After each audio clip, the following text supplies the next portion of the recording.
Jake, you know what really bothers me, man? What? Climate change. Yeah, it's a loaded subject, man. I'd rather not talk about it, alright? Yeah, I guess that's true.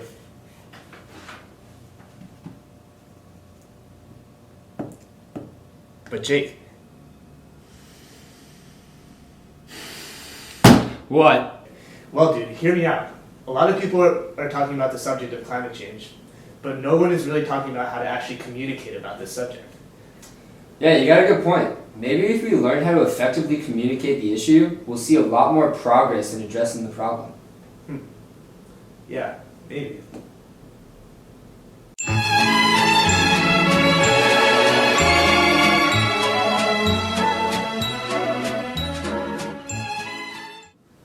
Alright, before we even talk about climate change, the first thing we have to do is define what a mental model is. A mental model is a person's thought process for how something works. Everyone has some sort of relevant knowledge for most topics.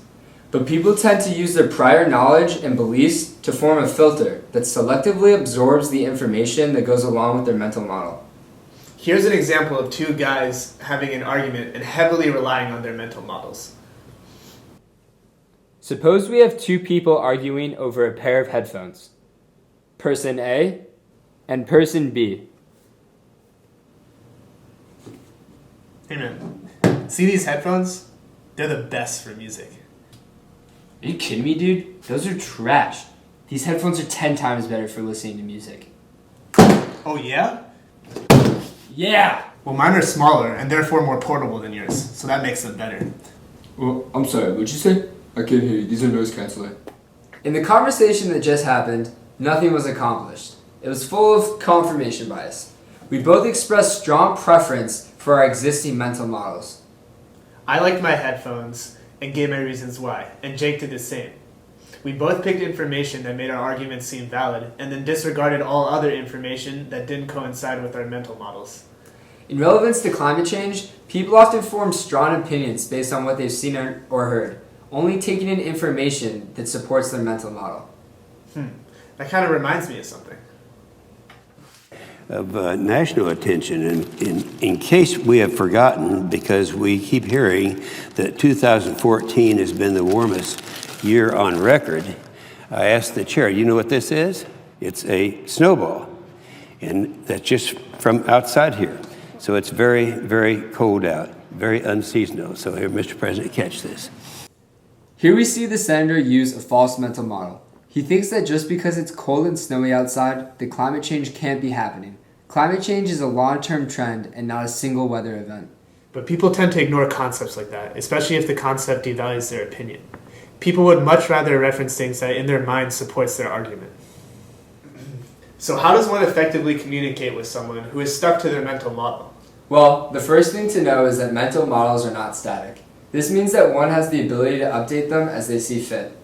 The trick is to find ways to help that process happen, which don't include blatant attacks on one's mental model. Framing, limiting emotional appeals, and addressing climate change uncertainties are all methods that one should use when they're communicating with someone about climate change. Framing is the setting of an issue within appropriate context to achieve a desired interpretation of perspective. It can help communicate why something might be a problem and who or what might be causing it. The first step to properly frame climate change is to determine your audience's mental model of the subject. Next, you'll want to consider the audience's membership to certain subcultures. This will allow you to determine what negative aspects of climate change you want to talk about in order to grab their attention. Tying the negative aspects of climate change to a person's home forces them to care. For instance, if you're talking to someone from Colorado, an appropriate frame would be, Hey man, did you hear about the hurricane that hit last week? It caused so much damage down south. And now with climate change, scientists are saying that they could increase in frequency. Isn't that kind of scary? Man, I don't really care about that too much. As long as there's snow on the slopes, that's good enough for me. Well, are you aware of the fact that with climate change comes increasing global temperatures on average, which will result in you having a shorter ski season? Wait, dude, you serious? Skiing's everything to me. We need to stop this right away. Alright, so let's break down what we just saw. At the beginning of the video, I used incorrect framing because I talked about hurricanes, which has nothing to do with someone who lives in Colorado. But then when I talked about the ski season, I framed it correctly because it was relevant to where he lived. Next, let's talk about limiting emotional appeals. People have a capacity for how many issues they can worry about at once. This is described as the finite pool of worry. As a result, the human mind filters its pool of worry and pays more attention to threats that are likely to occur in the immediate future. Another thing is people can become emotionally numbed if they are exposed to too many emotionally draining situations at once. Here's an example.